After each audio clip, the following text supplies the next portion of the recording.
Hi there. Happy Tuesday.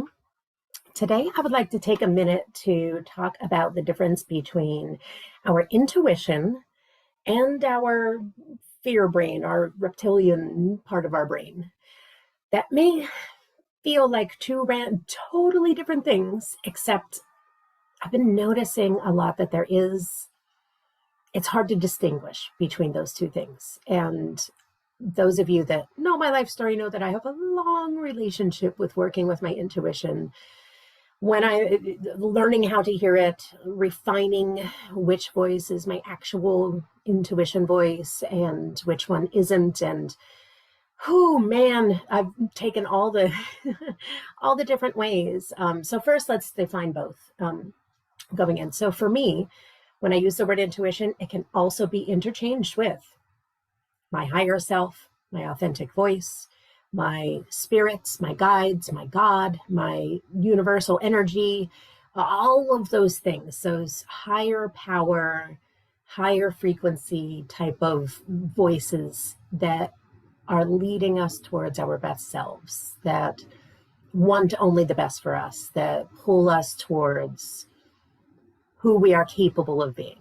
Right? So that's whenever I use the word intuition or any of those other terms, know that for me, they're all pretty much the same thing. It's just your belief system, may have you calling them different things. So there's that. And then there is the fear brain, the reptilian part of your brain, the part of the brain that says, don't cross the street when cars are coming, like be afraid, be vigilant, be on guard.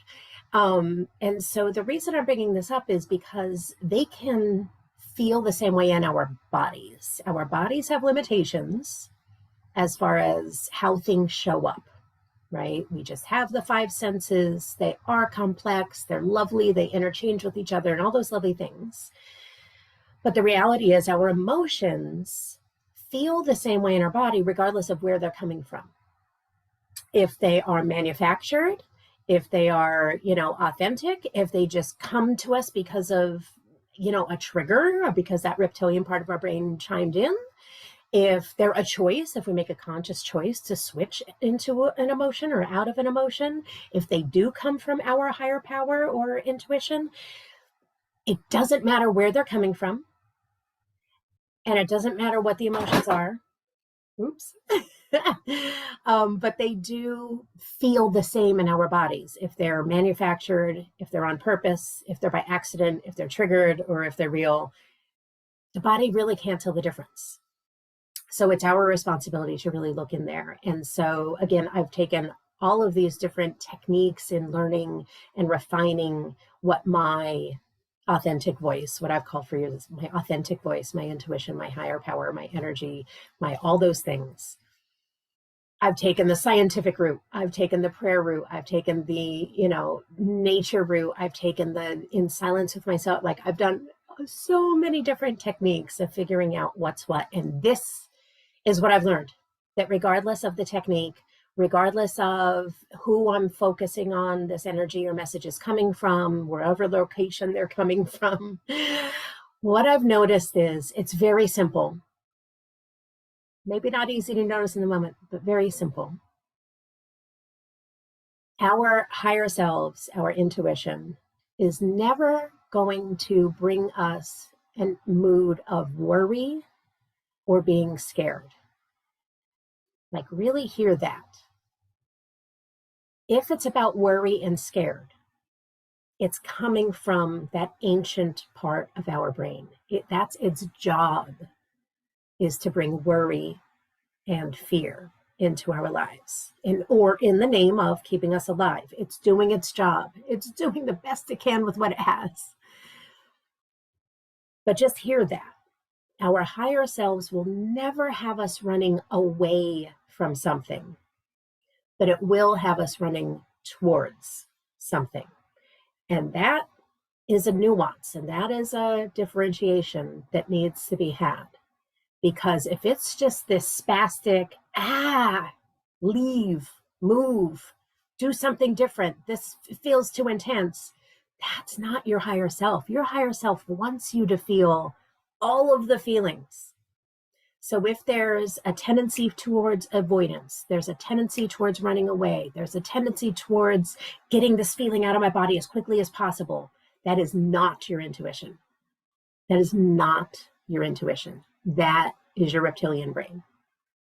Your intuition in the same place, if you are in a place that is of legitimate fear, legitimate something you need to, get away from or whatever, your intuition isn't going to say, just run.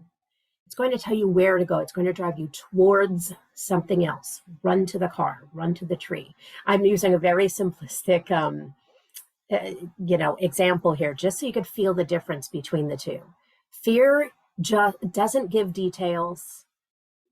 It's not provable when we look for evidence, like that reptilian fear, that irrational fear. It comes upon us. It feels just as strong as legitimate fear. And it just has us in panic mode, without direction, without clear direction. Our intuition, if there is a legitimate fear, will drive us towards safety, towards growth, towards healthiness, towards all the things that allow us to move up to the next level, to live our best selves. It's never just a random fear move away. It's always guiding us towards, in a beautifully calm manner. Have you ever been in that situation where there was a legitimate thing to fear, but you were able to just find this unexplainable strength of just doing what was right to get out of it? That was your higher self and your intuition. The panic part, not as much. So that's one way to differentiate the difference. And the reason it's important to do that is because if we're calling all this fear-based stuff intuition, we could be building the wrong listening muscles. We could be listening to this fear-based stuff, which will drive us into further avoidance, which is building the wrong muscles. Once we start building those avoidance muscles, they're really hard to weaken and build the strength, be with it until the calm comes, until the clarity comes, until the intuition is ready to send us on our way, because we cannot move forward with calm and strength if we're in that fear-based mode that reptilian brain gives us. So bottom line here is, fear and worry are not emotions that our intuition, our higher selves work in. It just doesn't. Even when something is legitimately fearful, it will still guide us towards safety and healthiness. But it won't just say, move, That's when there's no answer, there's no specificity, when it's just pure fear, that's something to stay with and investigate. That's something to look at, what is really going on here. And the reason this is so important is because getting used to those uncomfortable emotions, allowing yourself to sit in them until they pass, is where you get to get yourself quiet and calm enough to be able to hear the message from your intuition, from your higher self, from your energy, from your guides.